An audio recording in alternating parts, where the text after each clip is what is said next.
This is the Rich Dad Radio Show. The good news and bad news about money. Here's Robert Kiyosaki. Today's show is for you out there. You know, I often say to people, if I gave you $5 million a year, would you quit your job? I'll say it again. If I gave you $5 million a year, would you quit your job to work for $5 million a year? You know, it was a question that was passed to me when I was a lot younger. They said, "Oh, what would it?" Back then it was $1 million. What would you do for $1 million? And I was kind of cocky and arrogant and all this stuff, and I said $1 million is not enough. You know, just my attitude on the whole thing. So I mean, that's really what we're talking about today. It's really about those of you who are hanging on to a low-paying job, but you're not getting ahead, but you hang on for that paycheck and the benefits, or you hate what you do, but you hang in there for the paycheck, or you hate your old man or your old lady and you still hang in there because you need the other paycheck. You know what I mean? Money, as much as people say it, or I'm not interested in money, but money affects all of our lives, one way or the other. So that's why with the Rich Dad Radio Show is to kind of challenge the way you think, offer you different points of view and insights from people who have let money, you know, got rid of the idea of money. So that's what we want people to go free at Rich Dad. So my sweetheart Kim is taking her sister to the airport right now. So standing in is Greg Arthur, and he is going to be replacing King. Morning, Greg. Good morning. And yeah, not your sweetheart. No, I don't call you my sweetheart. Yeah, I appreciate that. Yeah. And our guest today is Vontae Davis. And this guy is famous, infamous. And why is he infamous? Like I said, if I ask most people, what would you do for $5 million? Most people would do anything. But what Vontae did is he walked away from $5 million. In fact, he walked off the field at halftime during a professional football game and walked away from $5 million. Now, that takes a lot of guts. So that's what we're going to be talking about today. But it's really not about Vontae, it's really about you. Because even though I was flat broke, I wouldn't accept $1 million because I knew I could make more than that.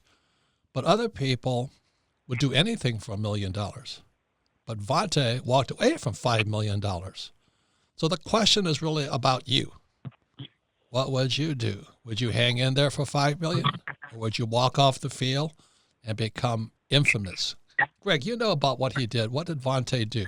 Yeah, so I remember this. It was a huge talk with me and all my friends. Vontae, like I was watching the Arizona Cardinals game, and next thing you know, like they interrupted the game to let us know that one of the Buffalo Bills players at halftime just got up and quit, just retired right then and there in the middle of the game.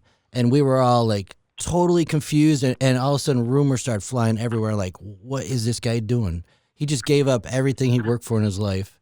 He just gave up all this money, and then we're like, is he fighting with his team? Like what could possibly? We all decided concussion. It had to be a concussion. So Vontae, welcome to the Rich Dad Radio Show. Robert, how you doing? Thanks for having me, man. Well, no, thank you, because it's really not about you. I'm really talking about everybody out there who is working for the man or the paycheck or job security or the pension, whatever they're working for. And at least you had the guts to stand up and face it. So really, what caused you to walk off the field at halftime? Well, like you said, at that point in time, you know, I had a sort of a out of body experience, and the money wasn't on my mind at the time. You know, after walking away from the game, I realized that my health is a main priority in my life at this point, and I was willing to sacrifice the $5 million because that wasn't more important than my health at the moment.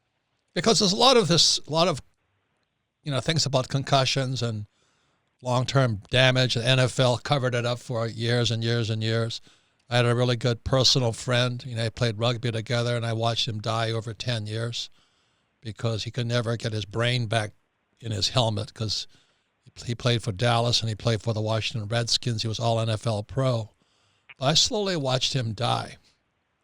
But how much of a motivation was your health the reason for walking off that field? That's $5 million too.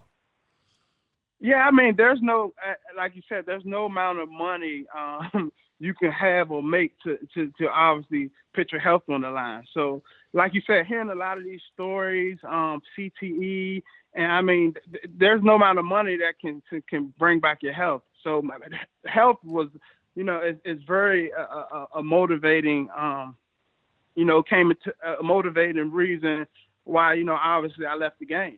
So, Vontae, this is Greg, and a lot of people get up and do some crazy things that people don't understand. But like, it's just hearing your story. Did you calculate like how much money you had in the bank first? Did you make sure like your family was taken care of before you made this decision, or was it that impulsive that you just like health first and I got to get out of here?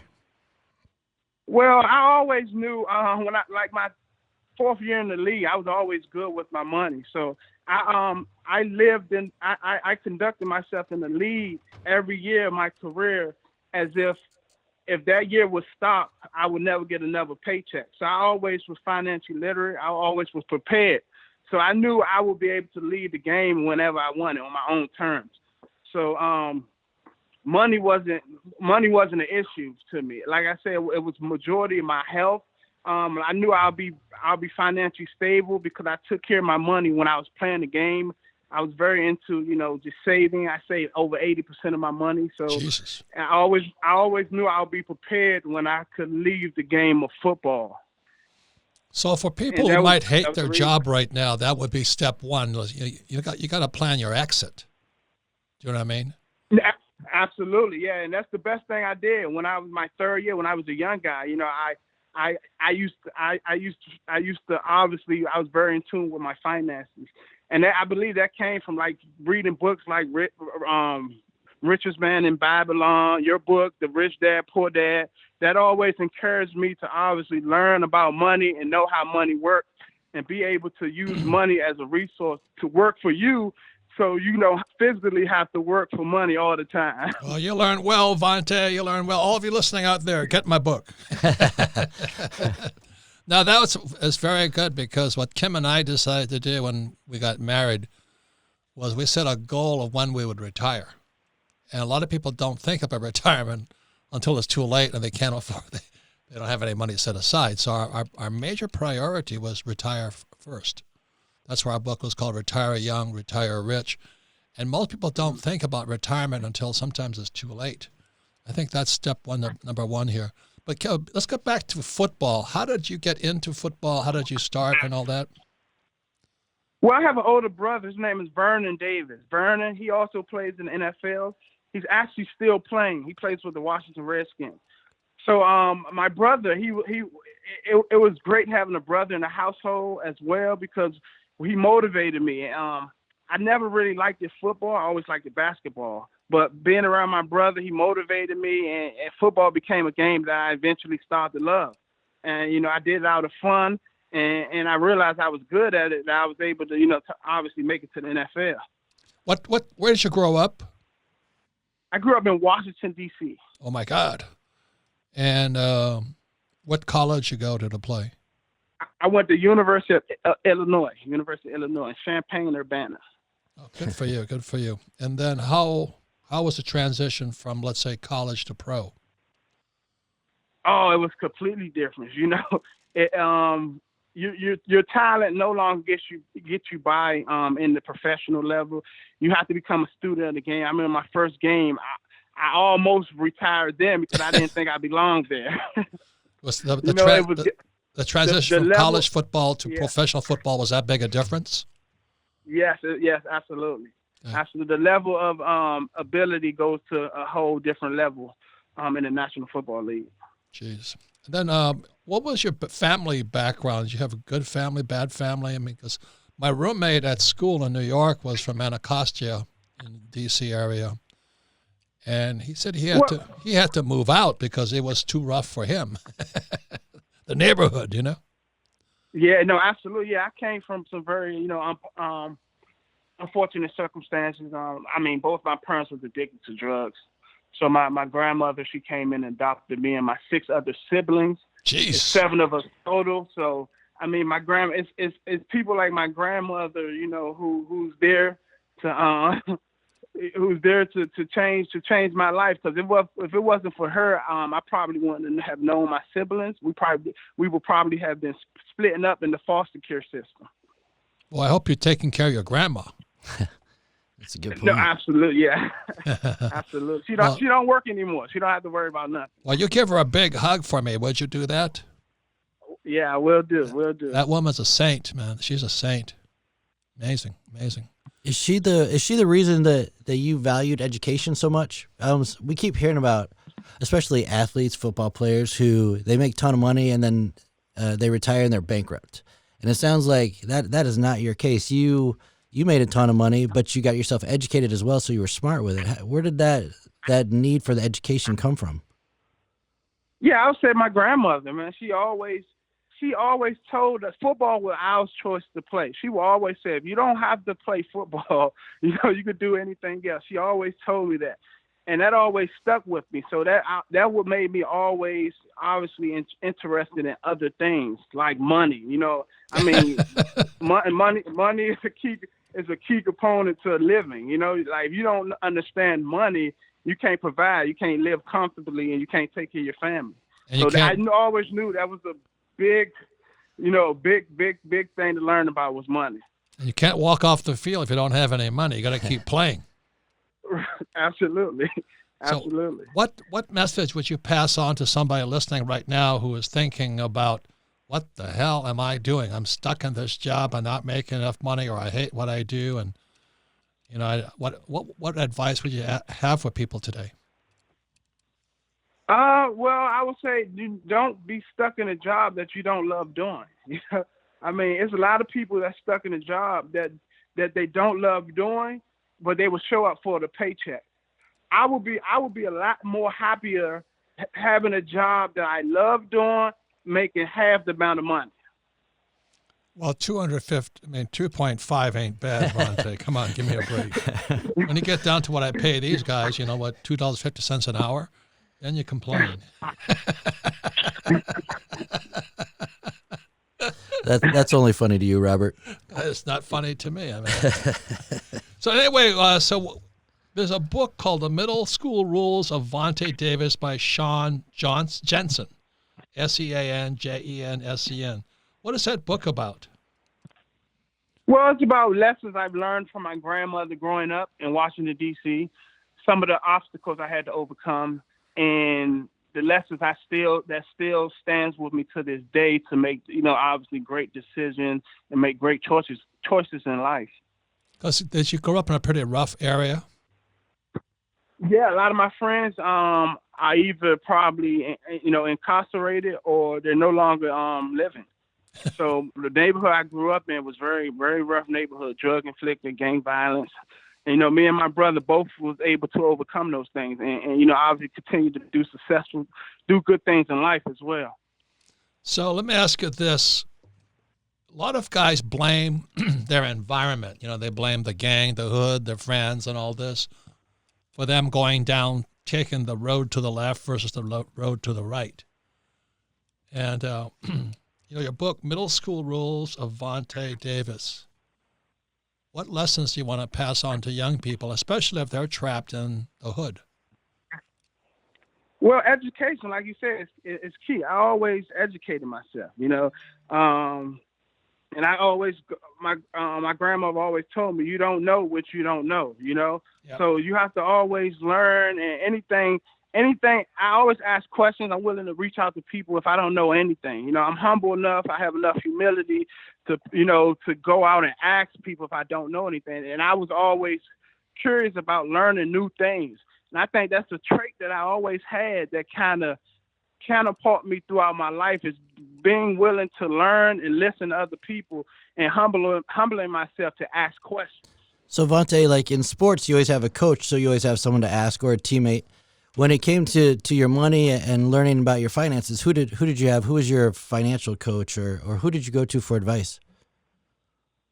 Well, I lucked up and married my dream woman, because my wife, she's actually an attorney. She's a lawyer.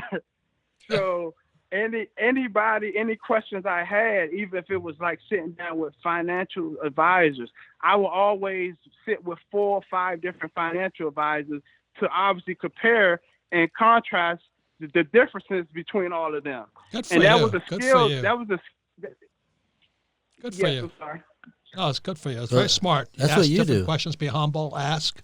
I mean, Yeah. Robert No, still does absolutely. that. He has his own team of advisors. He still goes to regularly. Yeah, because I was never smart in school, so I learned to cheat. I learned to ask advice. Absolutely. Absolutely. So, and these are things I was doing when I was playing in the NFL. So I started to build good habits for myself. And I believe that really helped my transition of just building good habits around money, finance. And now, obviously I'm able to go through the process seamless when it comes to finding the right people that you need around you and to actually work for you. Good for you. Great formula. Hey, when we come back, we'll be going more into what does it take to walk away from $5 million and what advice we have people who are stuck, who are just paralyzed. So we'll come back, we'll be going more with Vontae Davis. The book that was written about him is The Middle School Rules of Vontae Davis by Sean Johnson. And it's really written for people who are stuck, including kids. We'll be right back. Welcome back, Robert Kiyosaki, the Rich Dad Radio Show, the good news and bad news about money. You can listen to the Rich Dad Radio program anytime, anywhere on iTunes or Android and YouTube. and YouTube. And please leave a review whenever you listen. Okay, to hear our podcast, go to richdadradio.com. And if any questions, just use hashtag AskRichDad on social media, and we will answer any questions, or if there's a common question that repeats, we've got so many questions. And this is one of the most important ones, is how do I quit my job? I mean, most people are trapped. They went to school, they got that job, and then they're trapped. So that's why we have Vontae Davis today. He's a guy who walked away at halftime, major pro football team, and he walked away from $5 million. Any comments there, Greg? Only that that would terrify me, first of all, just to step away from that money. And it sounded like Vontae really did it right, because the first thing he talked about is he got educated first on how to handle his money, and that gave him the freedom then to make these type of choices, which is amazing. But what I was really curious about is, like he says he did it through his intuition, right? And like, that's a ballsy move just to do from your gut. And so I want to know, like, how did he get really permission to listen to his own intuition on such a level that's going to affect his finances, his family? Like, when you affect your money, you affect every area of your life. And so Vontae, I was just wondering, like, did you have a spiritual guidance, or how did you really get the courage just to listen to your gut like you did? Man, it just came upon me. I mean, my grandmother, she prays a lot. She has this war room she goes to, and she's been praying for years over our family. So, I mean, it could be my grandmother's blessings coming down. That's awesome. Is your grandmother still alive? Yes, she is. She's 78 at the moment. Wow. Yes. I'll give her a hug, like I said. But I know, I'm just going to pass this on. When I got out of the Marine Corps, I've always quit my jobs because I had to move on. So my first job was with Standard Oil of California, making a lot of money, but I quit to go join the Marine Corps because I got to serve my country. And then when I was in the Marine Corps flying in Vietnam, I realized I was lied to. And that was kind of disgusting because I couldn't fight anymore. I couldn't kill anymore. But you have to. And then when I was getting out of the Marine Corps, my rich dad said to me, he says, depends on what you're going to do. You're going to follow in your poor dad's footsteps. Then you go back to school, get your master's, get your PhD. Or if you're going to follow in my rich dad's footsteps, he says, be an entrepreneur. You got to prepare for it. You got to have the skills. The number one skill of an entrepreneur is to sell. So that's why when I was still in the Marine Corps, I was planning my escape, from the Corps. And that's why I started applying to companies that taught me how to sell. Because sales equals income. And that was such good advice from my rich dad, because the reason I'm not afraid of not having money is because I can sell. It's like I said, I'm a best-selling author, not a best writing author. And most people just don't have the skills to sell. So that's why we endorse network marketing for so many people. Even if you're not successful, learn to handle your fears, your doubts, and all that stuff, because otherwise those doubts and fears are there anyway. So anyway, so going back to Vontae, you're going into becoming an entrepreneur now, and you have a wellness spa called V-Zone. Is that you're going to provide holistic therapies that help people sustain a healthy lifestyle? So it's really all in keeping, isn't it? You walk off the field for your health, but you go into the health field and healthy lifestyle business. Is that correct? Yes, that's absolutely correct. Obviously, I want to be able to sustain a healthy lifestyle as long as I possibly can. Be there for my kids, be able to run around with my kids. And as obviously the stories with retired NFL guys, you hear a lot of, obviously things that affected their health long term. So that's what I'm focused on now at this point in my life. So where's this V-Zone Wellness Spa going to be? Where are you going to start it? Oh, it's in Fort Lauderdale, Florida. Where all the rich people are? Yep. Very smart, because rich people have time for health. Poor people don't. That's the sad thing about it. So let me ask you this question. Actually, Sarah, our engineer, asked us this question. Have any other NFL players talked to you about quitting or their health? Yeah, I mean, a couple of guys reached out to me, just checking on me and just asking, obviously seeing where I'm at in life, and a lot of these guys, I try to talk to them about far as just having an exit plan, having a plan in place, far as what they want to do after football, because I try to tell them football is not a career. It's just a game. It's going to stop at some point, and you have to have a plan. And I mean, it's like any other business. Players are commodities right these days. So whenever you get injuries and everything, you become expendable. It's a business. So I try to explain and educate you guys on that, just to have a plan after the game of football. So let me ask you this: how prevalent now is it with concussion and all these movies coming out, and like my friend John Wilbur dying, and he couldn't get off drugs because the pain was so high. How much of a concern is it today in, let's say, a lot of parents are saying my kid's not going to play football and not going to go to the pro, but how is the word about concussion especially and brain damage affecting the sport? Oh, I mean, it's really affected because guys are becoming more aware of their bodies. They're becoming more aware of the degenerative diseases like Alzheimer's, dementia. So guys are becoming more aware. I recently just read something on Joe Namath. He's actually opening up a hyperbaric chamber facility that's opening to obviously help with CTE. So guys are becoming more aware, and I think it's good that this information is coming out because there's a link between repetitive head trauma to CTE. So I mean, it's great to have this information come out and guys becoming more aware of it. But how much of it? If you have a son? No, I have no kids yet. No kids. Oh, I thought you did. If you had a child or a son, would you have him play football? That's a good. I probably wouldn't have him play football. I wouldn't force him to. I wouldn't force him into football. I would obviously give him a whole lot of other options to play. But if he liked football that much that he wanted to play, I mean, I can't keep him from it. If it's his passion, if it's his love, I can't keep him from his passion or his love of the game.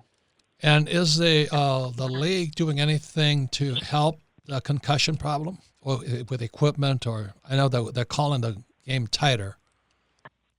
But is it yeah, enough? I mean, I'm not sure what the initiative they are taking, but obviously when I was playing, no, it wasn't. I believe they're trying to change the helmets to get safer helmets for the players.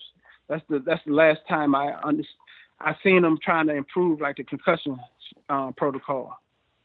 Yeah, I've noticed that too. Wasn't it a big deal this off season that one of the players refused to wear the newer helmets, and he wanted to wear an outdated helmet, and he was willing to take the concussion risk and all those things. Do you personally, have you suffered any lasting injuries? Anything that you wish you would have quit a little earlier? Like you said, the concussions, as like the movie the concussion movie that came out. I mean, all Will this Smith. stuff brought awareness, and I always had in the back of my head the effect that CTE can have on a player long term. So I always knew about concussions, and like you said, if would I have quit it earlier? I'm not sure, Yeah, absolutely. I hear that a Yeah, lot of sure. parents are pushing their kids towards basketball, which it sounded like you wished you would have stayed with anyways. But they're saying that could have negative effects on the NFL because the product eventually will decrease because the best athletes will go to other sports. No, absolutely, right, absolutely.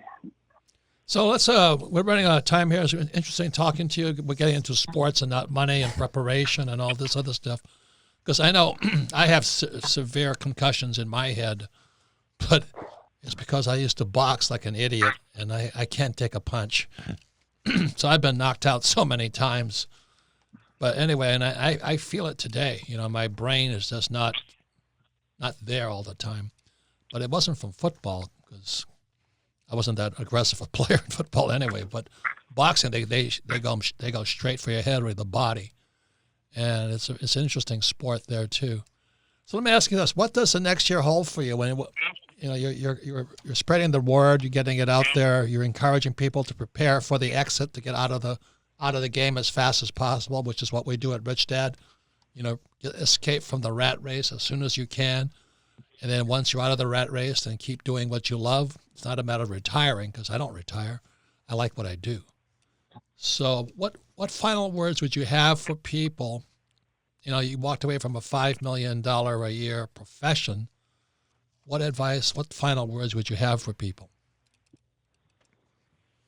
Well, follow your intuition, because your intuition rarely steers you wrong. And looking back on the decision I made, it was one of the best decisions in my life.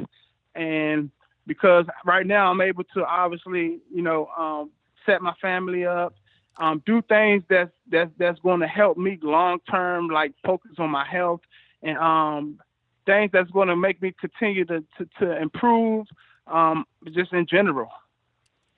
That's good. And a final word, sir, Greggy? No, just really inspiring, especially with your grandma, how that one woman changed so many lives, and actually her core foundation that she gave you to better yourself and always educate yourself is what ultimately gave you the freedom to walk away, which then ultimately protected your health. And it's just like that one woman changed a lot of lives, and that's really amazing. And it's probably why you're on this radio show right now. She's changing a lot of lives right now. Yeah, people just are listening listen to this. Yeah, like think of the power that one woman had by taking responsibility really for grandkids. You. Yeah, not even her job to do, and she did it, and she amazing woman changed your life. So let me ask this question: absolutely. Is your V-Zone, your wellness spa in Fort Lauderdale, is it open yet? Not yet. We're looking to open January 1st. Wow, you're close then. Yeah, getting close. Yep. So, what kind of facility are you in? A shopping center, or are you in a hotel, or what? Where are you located? No, commercial space. How many square feet? 1,500 square feet. Pretty good.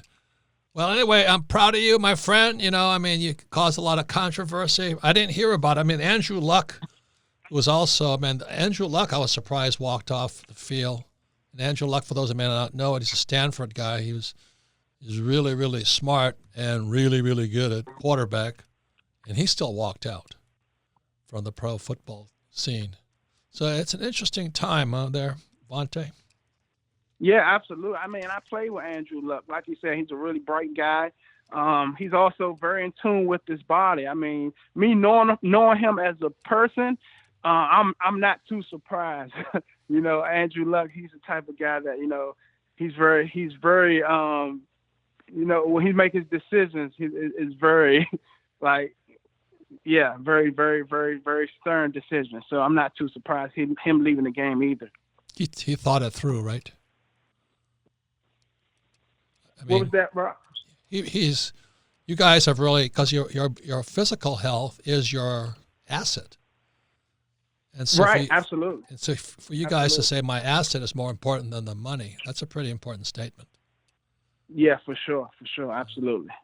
So anyway, Vontae, congratulations. Please give your grandma a hug. I'm very proud of her. And for those of you who have kids or want to know more about Vontae, his book, not his book, but the book, The Middle School Rules of Vontae Davis by Sean Jensen, Sean Jensen. Please read it because it's about how Vontae came through a D.C. neighborhood teeming with drugs and gangs. And young readers will will learn how Vontae thrived with the support of coaches, teachers, teammates, friends, and relatives, but no more important than his grandmother. I think that's the thing that's most impressive is that all through Vontae's success is never lost his humility. And I think if you're arrogant, you stop learning. If you're humble, you'll always keep learning. So stay humble there, Vontae.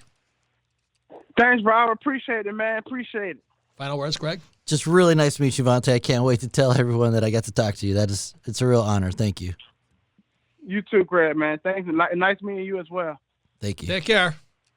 Welcome back, Robert Kiyosaki, the Rich Dad Radio Show, the good news and bad news about money. You can listen to the Rich Dad Radio program anytime, anywhere on iTunes or Android. And please leave your review with us. And you can listen to our podcast again at Rich Dad Radio. Again, we record we store our podcast so you can listen to it again and again and again, discuss with your friends. Because with education, if you listen to this program with Vontae Davis one more time, I think you'll have a spiritual experience going, why am I working when I don't like what I'm doing? You may start to question things that you kind of suppress here. So again, all of our programs are archived at richdadradio.com so you can discuss with yourself, friends, loved one, and business partners, and maybe get on with your life other than just working for the money. And if you have any questions, use hashtag AskRichDad on social media, and we're happy to answer any questions, or we do our best to when there's a series of the same questions. So what I like to do is have a little discussion with Greg here. Greg, what do you think about spirituality and money? And people talk about doing what you love, but I think very few people have that opportunity, right? Yeah, totally. We always say that money is important. We always say that, but we always say it's important because it's a tool. The money is what gives you your freedom. Like you taught me that from day one that I was here. And like the Vontae story is such an example because would he have been able to, or would he have had the courage to listen to his intuition, his gut, his spirit, if he didn't have the money, if he didn't lay that foundation out? Yeah, if he didn't prepare for it. Like, right? Maybe he would have. I wouldn't have that much courage in me. No, they say 65%, these are the average stats, of professional or high-paid athletes are broke in 5 years. Yeah. I was, I won't mention the guy's name, but I was in Las Vegas, and the guy pointed to this one guy in the corner, and the guy was a famous boxer. And he was completely like me, drooling. His head so beat up, and all he could do was stand there with a guard's uniform on, and he was flat broke. Oh, he that's made sad. Millions off of one fight. Oh. Do you know? I mean, it's but yeah. funny. But you also always said it's not how much you make, it's how much you keep. And that's Right. where the education really kicks in. Like, he could make all the money he wanted to as a boxer. What good did it do him? Right. Well, money will never get you there. It really won't. So anyway, one of the things I stress here at Rich Dad, which I didn't do for much of the time, was because once Kim and I had enough money, the question is, what do you do next? And if Kim and I had continued to work for money, I think I would have died. So when Kim retired, she was 37 and I was 47. But just as we said on this with Vontae, it's one of your primary objectives, especially today, is when do you plan to retire? Because, the idea of having a job and waiting for your 401k or your stock market to save you, I think you're going to be sadly disappointed because what I'm foreseeing is a massive crash coming. It's going to wipe out a lot of people. And I'm coming out with a new book called Who Stole My Pension? And all these guys who think their pension is safe, I think Wall Street has other ideas on their pension here. So when I say to young people like you guys, I said, plan your retirement the day you start working. When do you escape from the rat race? That's the cash flow game there. So when Kim and I got married, we gave ourselves 10 years. I said, in 10 years, we're going to be out of here. And that's kind of what Vontae did. He's out of here. You know, he's free man now. He can be an entrepreneur, do what he wants to do. So for Kim and I, we weren't really, really rich. We were making about $10,000 a year. We had $3,000 in expenses. We're out of the rat race. But it wasn't the money. It was the experience we had of investing in capital. You know, there's capital income and there's income from labor, capital or labor. And by learning how to have capital or money work for you, Kim and I were free. And once we were free, we got richer and richer and richer and richer and richer because we learned how to have capital work for us or money work for us versus labor. And as you know, we always have Tom Wheelwright on here, a CPA. Is the harder you work with labor, the more tax you pay. It's really tragic. And then I'm going to do a show with Millennial Money with Alexandra Gonzalez. I didn't really realize until I looked into it, the millennials are really screwed. You know, you guys aren't millennials, you're in between there. But the millennials have really been toasted. Oh, yeah. They're toasted. So they can't sit there and just go to school and work hard and get a job because my generation, the boomer generation, when we were 35 years old, we owned 25% of the economy. So at 35, we owned 25. Gen X, I think you guys are at, you own about 15%. The millennials is 3%. Oh, wow. They have nothing. Plus, they're coming out of school with student loan debt that'll choke a horse. And so more important, please pay attention to our little program called Millennial Money with Alexandra Gonzalez, because the millennials have been screwed. It's horrifying what faces them. Another program that Sarah set up is with Christina, my personal assistant, is how I got started. So it's really time to start thinking about how you exit this so you can get on with your life. You know, like I keep telling you guys, I don't want you to leave, but I don't want you to need the job. Do you know what I mean? Yeah, absolutely. And then you're working. You're having a good time because you're working, so you don't need the money. And you get richer and richer and richer and richer once you learn to have capital work for you versus labor. Any comments there, Greg? Well, it goes back to, it was, what was it? Friday, you actually came in and you said to me, getting rich it's not difficult. It's actually, it's simple. It's not easy. It's simple. All you do is you keep buying assets. You're like, it's that damn simple. Just keep buying. And that's really what you're talking about, because assets is your money working for you. Right. And yeah, the concept is super simple. And then our fear and our little voice gets in the way and scares us from actually doing it, because we only understand labor because we've been taught that from go to birth. School, get a job. Yeah, exactly. And the other thing about health is that, you know, I spend sometimes $10,000 a visit on special doctors because I can afford it. I don't need health insurance. I mean, I use it if I can use it. But the rich can afford better health. And that's what Vontae's saying, you know, and that's really the future. So when somebody says, well, I'm not interested in money, then they say, I'm not interested in my own life here. Yeah. And that's why at Rich Dad here, we really stress financial education.